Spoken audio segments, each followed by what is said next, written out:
Assalamualaikum warahmatullahi wabarakatuh. Teman-teman, kembali lagi di channel YouTube saya, Khairun Imam.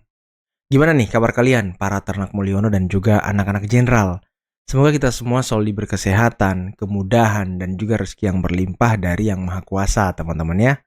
Nah, di video kali ini kita akan melihat bagaimana ratusan massa aksi itu menggeruduk markas DPP PDIP dan di sana mereka berteriak sarang koruptor. Waduh, berani banget mereka teman-teman ya. Nah, selain itu ada juga video di mana KPK membongkar isi percakapan Hasto dengan Harun Masiku sebelum Harun Masiku menghilang teman-teman. Wah, ini yang sangat menarik nih. Menarik dan lucu percakapannya teman-teman. Nah, dan yang terakhir di mana Kang Deddy Mulyadi itu membongkar bagaimana permainan jahat oknum-oknum pejabat yang memeras siswa-siswa kita teman-teman. Oke, sebelum kita mulai videonya jangan lupa like, subscribe, dan share. Dan tanpa perlu berlama-lama lagi, mari kita mulai videonya berikut ini. Tangkap Hasto Kristianto. Waduh, demonya di depan kantor PDIP ya kan?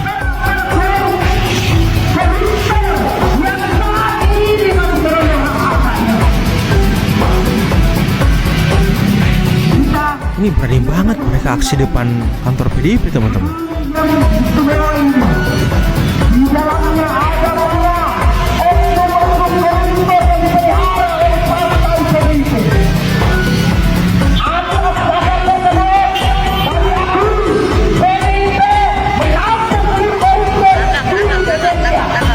PDIP menampung koruptor di Indonesia. Kristianto yang saat ini belum diselesaikan terkait proses penangkapan terhadap Hasto Kristianto. Wow. Maka kami meminta tangkap Hasto Kristianto. PDIP jangan pelihara koruptor. Waduh. PDIP jangan pelihara koruptor. Waduh, ngeri banget teman-teman, kawan-kawan ini ya. Berani banget dia ngomong begitu di depan kantor DPP PDIP. Wah, ngeri banget ini. Apa nih? Tangkap, penjarakan PDIP versus KPK. Ini foto Ibu Mega, Ibu Puan, Hasto. Yang satu siapa tuh teman-teman?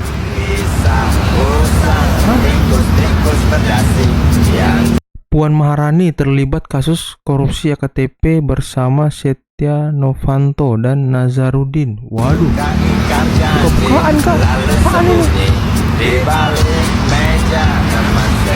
Waduh, ini di mana teman-teman lokasinya nih? Ini Jakarta ya? Waduh, ngeri banget ya. Ini sepertinya PDIP lagi di amuk-amuk ya, di amuk-amuk koruptor. Waduh. Terkuak cara oknum partai potong dana PIP milik 500 siswa sebesar 200.000, total pemotongan sampai 100 juta. Katanya mas, yang nyairinnya sekolah, bukunya diambil sama kartunya diambil 250.000 dipotong. Untuk partai gimana sih? Yang bulan waktu itu ada dari partai, mau nggak ada dana PIP sekian. Nah, nanti saya harus ngomong dulu ke kepala sekolah, boleh nggak? Terus mau tak kasih banyak, mau nggak? Nanti saya ngobrol dulu masalah yang terkait dengan partai. Nah, pas kita ngobrol ke bapak, awalnya bapak nggak mau. Nah, udah jangan Pak Taufik, udah sehingga akhirnya datang lagi sekolah lain juga mau. Ya udah nanti saya ngobrol ke bapak. Nah, setelah ngobrol pengalaman dulu ketika ada baik kemudian dicairkan, mungkin kan ada luasa, otomatis kesempatan untuk mendapatkan di tahun berikutnya kan nggak bisa. Nah, karena dianggap bahwa yang bersangkutan tidak membutuhkan, dibandingkan ke negara. Nah ini setelah lembut, oke, tok ambil, tapi minta dipotong. Nah, jadi pemotongan itu bukan dari sekolah, bukan. Itu uang. Kita dipotong 200. Uangnya Ya. dikasihin Iya.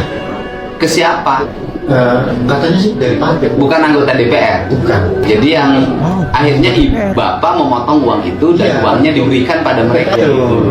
Nah, sebelum kita terlalu jauh teman-teman ya, bagi yang belum tahu ya, PIP itu kalau nggak salah program Indonesia Pintar. Jadi ini dana atau program yang diberikan kepada siswa-siswa yang membutuhkan gitu. Dan ternyata ini menjadi mainan pejabat-pejabat dan oknum-oknum partai teman-teman.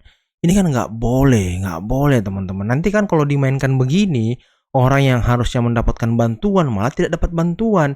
Orang yang tidak seharusnya mendapat bantuan malah dapat bantuan. Ini yang kadang-kadang merusak bantuan pemerintah nih. Ini yang kadang tidak tepat sasaran bantuannya.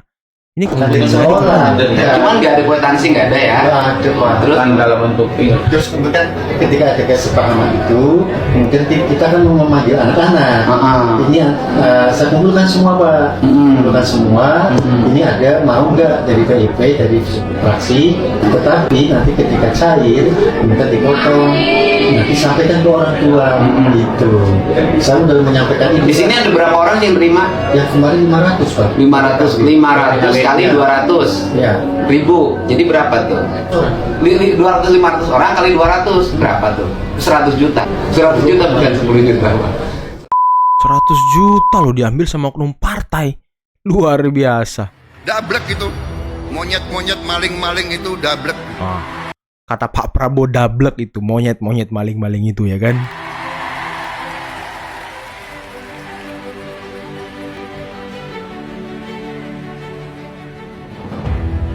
Nggak sadar-sadar. Ya. Nggak sadar-sadar. Tapi percayalah, kami tidak akan ragu-ragu membela kepentingan rakyat Indonesia. Kami tidak ragu-ragu. Saya katakan, saya siap mati untuk bangsa dan rakyat Indonesia. Wow, dengerin tuh. Koruptor, hati-hati kalian ya. Tidak ada yang kebal hukum di Republik ini. Di bawah Presiden Republik Indonesia Prabowo Subianto, Gibran Rakabuming Gibran, dengan semua kabinet, tidak ada yang kebal hukum. Wassalamualaikum warahmatullahi wabarakatuh. Wow, tidak ada yang kebal hukum. Makan tuh koruptor nanti Kalian kalau ya. udah tengok hasil sadapan dari HP-nya si Hasto oleh KPK? Ada. Waduh, apa itu? Penasaran? Dia di TikTok udah banyak beredar. Pak, ini amanat. Oh ya? Oh ya? Jadi Bapak disuruh mengamankan diri dulu saja. Di mana? HP Bapak direndam aja dulu. Tapi Bapak direndam aja dulu. Iya, di mana? Ya terserah Bapak. Oh, di sana aja lah. Di mana itu, Pak? Itu tuh apa sih namanya itu? Oh, itu yang dikali. Iya. Habis itu saya kemana? Bapak ke DPP aja. Oh, harus ke situ. Iya, Pak. Soalnya di Sultan Syahrir nggak ada orang. Munculnya penyidikan perkara dugaan mencegah, merintangi, atau menggagalkan penyidikan perkara suap atas nama Harun Masiku, pasal 21 Undang-Undang Tipikor. Sebagaimana yang telah termohon uraikan di atas, bahwa sebelumnya termohon mengetahui telah terjadi tindak pidana korupsi penerimaan hadiah atau janji berupa uang suap yang dilakukan oleh Wahyu Setiawan, Komisioner KPU DKK. Untuk itu termohon telah melakukan penyelidikan tertutup dengan mengupayakan tangkap tangan kepada pihak-pihak yang terlibat, serta telah menerbitkan surat perintah penyelidikan nomor 146 tahun 2019 tanggal 20 Desember 2019 terkait dugaan tindak pidana korupsi berupa penerimaan hadiah atau janji oleh penyelenggara negara di Komisi Pemilihan Umum Pusat terkait dengan penetapan anggota DPR RI terpilih tahun 2019 sampai 2024 dan surat perintah tugas nomor Sprint Gas 01 tahun 2020 tanggal 8 Januari 2020. 2. Dalam upaya tangkap tangan pada hari Rabu tanggal 8 Januari 2020 tersebut, Banyak lagi lanjutannya biar tahu kalian. Jadi jangan dikatakan bahwasanya KPK itu menetapkan Hasto sebagai tersangka tanpa dasar. Emang bodoh itu KPK? Tahu enggak kalian? Dibuka di persidangan. Ternyata selain HP-nya si Hasto yang disadap, ya, dan juga percakapan mereka disadap, sebelumnya mereka sudah menyadap 12 nomor telepon. 12 nomor telepon. Dan semuanya mengarah ke sana. Oleh karena itu makanya KPK segera menetapkan Hasto sebagai tersangka. Karena apa? Karena sudah ada bukti baru. Jangan dibodoh-bodohi rakyat ini. Mana itu katanya Hasto dipenjara gara-gara mempertahankan demokrasi. Iya, Oh, enggak apa-apa saya demokrasi. dipenjara. Bung Karno saja dipenjara kok. Bung Karno dipenjara oleh karena apa? Karena beliau itu mempertahankan dan memperjuangkan rakyat Indonesia. Kau memperjuangkan Harun Masiku. Memperjuangkan. Tapi ini teman-teman ya, apa namanya? Penetapan saya sebagai tersangka oleh KPK, maka sikap dari PDI Perjuangan adalah menghormati keputusan dari KPK. Kami adalah warga negara yang taat hukum. Sejak awal ketika saya mengkritisi bagaimana demokrasi harus ditegakkan dan bagaimana mata kekuasaan yang otoriter. Saya sudah memahami berbagai resiko yang Waduh, akan saya waduh. hadapi. Maka sebagai murid Bung Karno, prinsip yang dipegang adalah non-cooperation.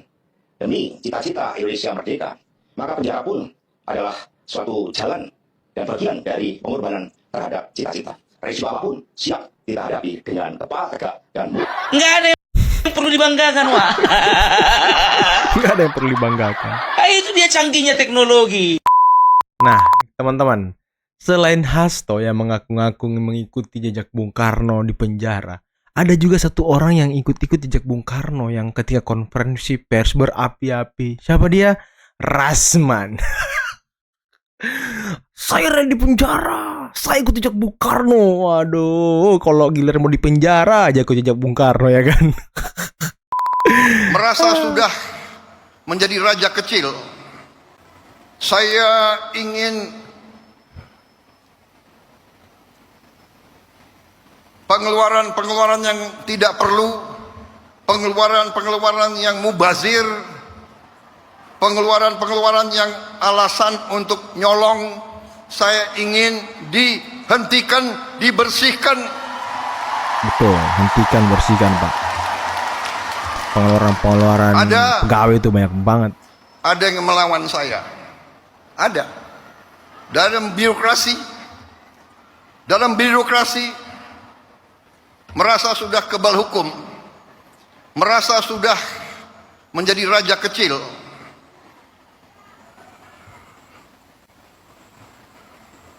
Ada. Saya mau menghemat uang itu untuk rakyat, Betul, uangnya mending untuk rakyat uangnya. untuk memberi makan untuk anak-anak. Nah, teman-teman, itulah tadi di akhir video di mana Pak Prabowo ingin menghemat anggaran ya. Jadi banyak anggaran dipangkas, yang di restrukturisasi, banyak anggaran yang dipotong. Pokoknya dihemat lah intinya, teman-teman. Karena ya kita bisa mendengarkan informasi-informasi dari Bang Sandiaga Uno dulu dan menteri-menteri yang sekarang. Katanya pejabat-pejabat atau pegawai-pegawai ini yang eselon 1, eselon 2 itu ya, katanya kalau dia pergi kunjungan kerja atau pergi kemana, naiknya kelas bisnis, coy. Waduh, ngeri juga kalian ini ya kan.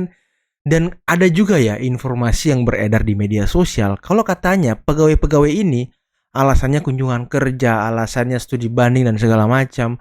Perginya mungkin cuma 6 orang, nanti ditulisnya 12 orang. Waduh.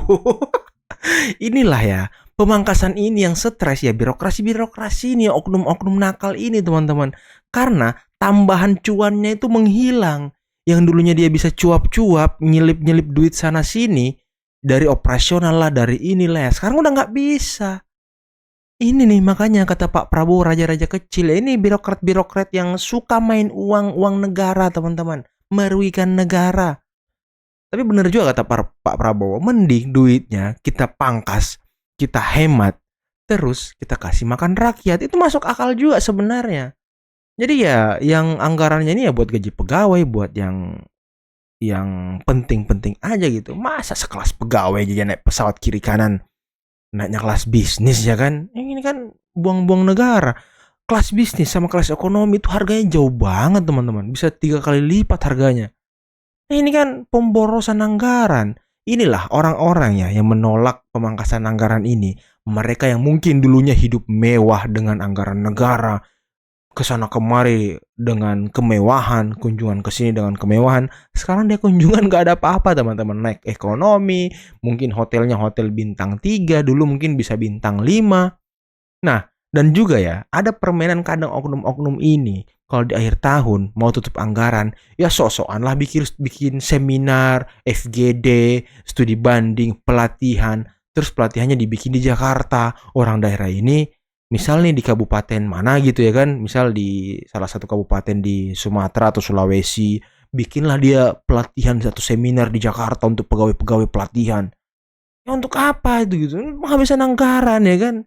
Inilah yang begini-begini yang sudah dipangkas dan sudah dihentikan oleh Pak Prabowo. Semoga kedepannya tidak ada lagi oknum-oknum pegawai yang nakal, yang menikmati uang negara, teman-teman. Oke, mungkin cukup sekian dulu video kali ini. Jangan lupa like, subscribe, dan share videonya. Akhir kata, billahi taufiq wal hidayah. Wassalamualaikum warahmatullahi wabarakatuh.